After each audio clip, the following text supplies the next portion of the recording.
Okay so let's start solving this questions. Okay, question में क्या बोल रहा है यहाँ पे? बोला इन्होंने 2025 की क्वेश्चंस है फर्स्ट थिंग।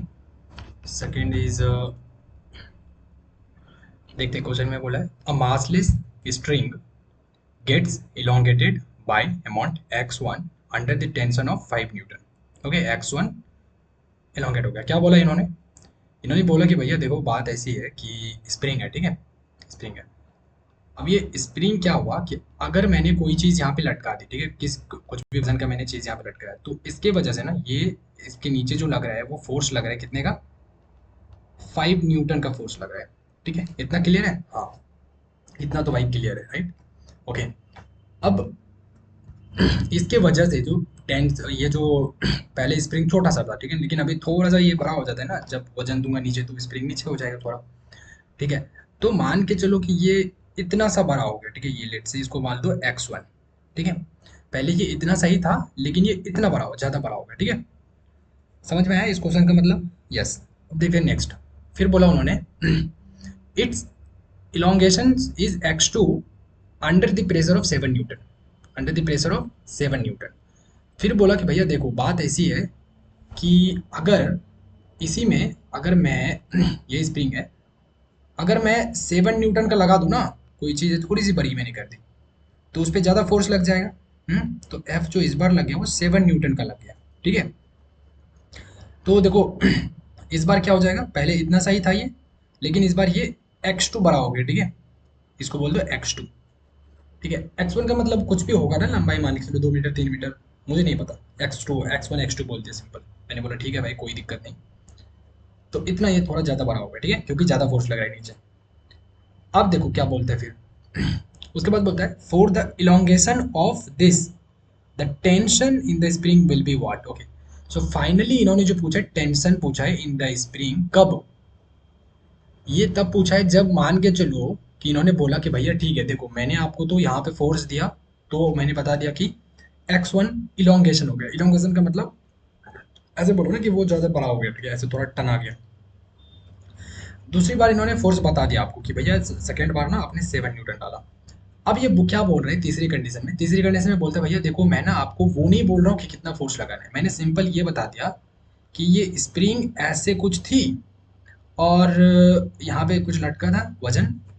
ठीक है, तो आपको इस बार ये बताना है कि बताओ कि मैंने कितना फोर्स लगाया ताकि ये चीज़ कितना बड़ा हो गया, कितना एक्स इलोंगेट हुआ यहाँ पे? इलोंगेट हुआ 5x minus 5x1 minus 2x2। Okay, तो यहाँ से यहाँ तक इन्होंने बोला इस बार ना ये जो चीज़ है वो 5x1 माइनस 2x2 इतनी बड़ी हो, इतनी लंबी हो गई। समझ रहे हो? तो इस पूरी चीज़ को, ठीक है, इस पूरी चीज़ को कुछ भी बोल दो आप, मान के चलो इस पूरी चीज़ को बोल दो जड, बात खत्म है। तो ये जड इस बार जड बड़ा हो गया। ठीक है, या फिर एक्स थ्री बोल दो, बात खत्म है। कुछ भी भाई वेरिएबल रख लो ना, x3 रख लो, इस बार x3 होगा। और x3 क्या है? x3 ये पूरी चीज़ है। ठीक है, क्लियर है? तो पहली चीज़ तो क्वेश्चन क्लियर है, राइट? ओके, अब हमें फाइनली निकालना क्या है? फोर्स। ध्यान से देखना, ठीक है, हमें क्या चाहिए भैया?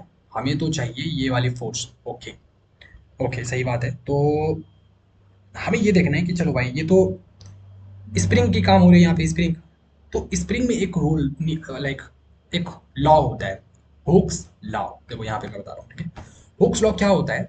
ठीक है, तो हुक्स लॉ बोलता है ये चीज़ें है ना, ये एक्चुअली इंपॉर्टेंट है। जो ये मैं पिंक कलर में ऐसे करूँगा ना, तो इसका मतलब ये लाइक अच्छी चीज़ है, समझने वाली चीज़ है। ठीक है, तो ये बोल रहा है ये चीज़ कि भैया देखो हुक्स लॉ जो होता है ना, which says that the force applied to the spring is proportional to the extension। क्या मतलब हुआ कि भैया देखो हुक्स लॉ का मतलब ये होता है कि जो भी आप फोर्स अप्लाई कर रहे हो, force applied to the string, to a string spring, आप एक स्प्रिंग पे जो भी फोर्स अप्लाई कर रहे हो ना, वो इज प्रोपोर्शनल, वो प्रोपोर्शनल है किसके? To its extension. वो जितनी लंबी हो रही है, जितनी बड़ी हो रही है, एक्सटेंशन हो रही है, उसके प्रोपोर्शनल है। इसका मतलब F equal to K x. क्या हुआ कि अगर मैं तुम्हें बोलता हूं कि F equal to K x, F equal to K x, तो देखो अगर एफ मैं बड़ा करता हूं, प्रोपोर्शनल का मतलब एफ अगर मैं ज्यादा करता हूं तो एक्स की वैल्यू भी ज्यादा होगी, राइट? एफ अगर मैं कम करूंगा तो एक्स की वैल्यू भी कम होगी। समझ रहे हो? नहीं समझ में आया? जैसे कि अगर मान के चलो मैंने के की वैल्यू तुम्हें दे दिया, लेट से कि के की वैल्यू मैंने तुम्हें 10 दे दिया, ठीक है? चलो 10 दे दिया, ठीक है ना? अब मैं तुम्हें बोलता हूँ कि बताओ एफ क्या होगा अगर मैं एक्स की वैल्यू 2 ले लूँ। तो 2 जब एक्स की वैल्यू लूंगा, तो जब मैंने क्या किया तो ये क्या आ रहा है, 20 आ रहा है। ये कब आ रहा है, जब एक्स की वैल्यू मैंने 2 लिया। अब मैं तुम्हें बोलता हूँ बताओ मुझे एफ क्या होगा जब मैं एक्स की वैल्यू 4 लूंगा। तो एक्स की वैल्यू मैंने बड़ा किया, पहले 2 था फिर मैंने 4 किया। तो जब 2 था तो मेरा फोर्स का वैल्यू कितना आ रहा था, 20। अब कितना आएगा, ये तो 10 ही रहेगा के की वैल्यू, अब यहाँ पे 4 आ जाएगा, तो देखो क्या आया, 40। हाँ, तो एक्स की वैल्यू बढ़ने पे एफ की वैल्यू भी क्या हो रही है, बड़ी हो रही है। समझ रहे हो? तो बस यही हो गया प्रोपोर्शनल। ठीक है, और अगर ये ऐसा होता कि एफ इक्वल टू के बाई एक्स, तो देखो एक्स की वैल्यू अगर मैं बड़ा करता तो एफ की वैल्यू क्या होती, छोटी होती। ठीक है, तो ये हम बोलते हैं इनवर्सली प्रोपोर्शनल। ठीक है, और ये डायरेक्टली प्रोपोर्शनल है। ये चीज़ क्या है, डायरेक्टली प्रोपोर्शनल है। और ये जो चीज़ हो रही है इनवर्सली प्रोपोर्शनल है। क्लियर? Okay nice. तो ये जो चीज़ लिखी हुई है इसका मतलब ये हो गया, मैंने मिटा देता हूँ, ठीक है? समझ में आ गया ना? बस और कुछ नहीं चाहिए। ठीक है, understanding is the first thing. चलो भाई, अब क्या करना है, सेकंड चीज़ ये समझ लो। ओके, ये हम समझेंगे अभी नहीं, ठीक है? अभी जब यूज़ होगा ना तब मैं ये सेकंड वाली चीज़ समझाऊंगा। अभी आते हैं फिर क्वेश्चंस पे। तो अभी पता चल गया भैया कि अगर हमें स्प्रिंग दिया हो और उसमें फोर्स लग रहा है, मतलब कुछ टेंशन लग रहा है, ठीक है, और उस टाइम अगर उन्होंने पूछा कि भैया फोर्स बताओ क्या होगा, तो यहाँ पे हम ना F equal to M A वाला नहीं लगाते हैं, ये नहीं करते हैं use. F equal to K X वाला फंडा यूज करते हैं। ये होती है हुक्स लॉ। क्या होती है? Hooke's law. ठीक है ना? तो यहाँ पे ना न्यूटन भैया नहीं आता है। न्यूटन भैया बोलता है भाई अब मेरा काम नहीं है, ठीक है, अब आप लोग समझो। तो हुक्स भैया आ गया यहाँ पे। हुक्स भैया ने बोला ठीक है कोई बात नहीं, आप ही एक साइंटिस्ट थोड़ी हो, हम भी साइंटिस्ट है भाई, हमें भी नॉलेज है, हम भी चलो कुछ बनाते हैं। ठीक है, आप ही सबसे पूरा फिजिक्स कर दोगे क्या? तो हुक्स भैया ने ये चीज़ बता दी हमें। ठीक है, कि देखो भाई जब भी स्प्रिंग आ जाए ना, तो F equal to K X वाला फॉर्मूला यूज़ करना। मैंने बोला ठीक है भाई कोई दिक्कत नहीं है। अब मुझे ये वाली एफ निकाली है ना, ध्यान से देखना, ये वाली एफ, राइट? मुझे ये वाली एफ तो दिया हुआ है, ये वाली एफ नहीं चाहिए ना, ये तो दी रखी है, राइट? Okay nice. तो ये वाली एफ चाहिए, तो मुझे ये बताओ, तो हल्का सा बताना मुझे, ठीक है, कि यहाँ पे मैं इसकी के की वैल्यू क्या होगी बताओ, इस स्प्रिंग की के की वैल्यू क्या होगी? वैसे तो के दे नहीं रखा है, नहीं दे रखा है ना। किसी किसी क्वेश्चन में के की वैल्यू डायरेक्ट दे देगी, लेकिन उन्होंने भी नहीं दिया है, ठीक है, तो कोई बात नहीं है। नहीं दिया है तो अगर इस वाले स्प्रिंग की के की वैल्यू, मान के चलो कि अगर इसकी के है, ठीक है, कुछ नहीं तो के, स्प्रिंग की वैल्यू कौन, के स्प्रिंग कांस्टेंट, तो इस वाले की भी के होगी और इस वाले की भी वैल्यू के ही होगा। अब बोलोगे वाह ऐसा कैसे हो सकता है भाई, ऐसा तो इम्पॉसिबल है। इम्पॉसिबल वैसे कुछ भी नहीं है, लेकिन देख लो, देखो, स्प्रिंग कांस्टेंट के should be the same in the both cases. इसलिए मैंने बोला था ये चीज़ बाद में समझाऊंगा। ये चीज़ का मतलब क्या हुआ, इसका मतलब ये हुआ कि बोथ स्प्रिंग कांस्टेंट के शुड बी, स्प्रिंग कांस्टेंट जो के है वो शुड बी, होना चाहिए द सेम, मतलब सेम होना चाहिए क्या, स्प्रिंग कांस्टेंट किसमें, in both cases. Both cases में जो स्प्रिंग कांस्टेंट है वो सेम होनी चाहिए। भाई होनी चाहिए लेकिन क्यों? देखो रीजन, भाई स्प्रिंग एक ही है, बस खत्म। स्प्रिंग नया नहीं है, कुछ दूसरा नहीं है, एक ही स्प्रिंग है। इसको एक बार मैंने 5 न्यूटन का फोर्स लगाया, सेम स्प्रिंग फिर मैंने यहाँ पे यूज़ किया, 7 न्यूटन का लगाया, और तीसरी बार फिर मैंने वही स्प्रिंग किया, थोड़ा ये ज़्यादा हो गया, इसमें फोर्स बताना है क्या होता है, लेकिन स्प्रिंग एक ही है। समझ में आया? हाँ। तो इसका वैल्यू मान के चलो के था, तो वही स्प्रिंग तो यहाँ पे भी मैंने यूज़ किया, तो इसकी वैल्यू भी के ही रहेगी। वही स्प्रिंग यहाँ पे यूज़ किया तो इसकी वैल्यू भी के ही रहेगी। Clear? Nice, very good. Okay, तो अब ये चीज़ के की वैल्यू समझ आ गई। तो अब बोलो कि के कुछ दिमाग में आ रहा है? ओके चलो एफ निकालते हैं। तो के की वैल्यू क्या रखेंगे, के रख देते हैं। अब आती है कहानी की भैया एक्स की वैल्यू क्या रखनी है। नाइस। तो अब हम यहाँ से फोर्स निकालें तो एक्स की वैल्यू क्या है, मैंने बोला था ये वाली चीज़ पूरी ले लो अब, बड़ी वाली एक्स। ठीक है, जैसे अगर मैं इसकी बात करूँ ना, इस वाले की, तो देखो इस वाले में हम कैसे लिखते हैं पता है, कि F equal to K x. तो अब देखो एफ की जगह पे क्या रखोगे, 5 न्यूटन, राइट? 5 इक्वल टू के जगह पे के रख दो, और एक्स की जगह पे क्या रखोगे, एक्स 1 रखोगे। ये हो गई, ठीक है। सेकंड 7 के लिए क्या करोगे, यहाँ पे देखो F equal to K x, तो एफ की जगह पे क्या रखोगे, 7 रखोगे, इक्वल टू के रखोगे, और एक्स की जगह पे x2 रखोगे। क्लियर। तो अब देखो यहाँ से मुझे ये बताओ, ये है, यहाँ से मैं एक चीज तो कॉमन कर सकता हूँ, क्या कॉमन है? हाँ, यहाँ पे हम ऐसा कर सकते हैं ना कि k इक्वल टू क्या हो जाएगा, ये 5/x1 नहीं हो जाएगा, 5/x1 होगा ना, यस। और फिर इधर भी देखो, यहाँ से भी अगर मैं k इक्वल टू निकालता हूँ तो क्या होगा, 7/x2 होगा, हाँ या ना बोलो, होगा ना, यस। बहुत अच्छा भाई, क्या बात है। चलो, तो लेकिन इस बार यहाँ पे हमें क्या करेंगे बताओ, यहाँ पे हमारा क्या होगा, k तो रहेगा, लेकिन x इस बार कौन सा रहेगा, x मेरा ये पूरा यही x है, समझ में आया? हाँ बहुत अच्छा, नाइस। तो 5x1 यहाँ पे रखेंगे, 5x1 माइनस 2x2।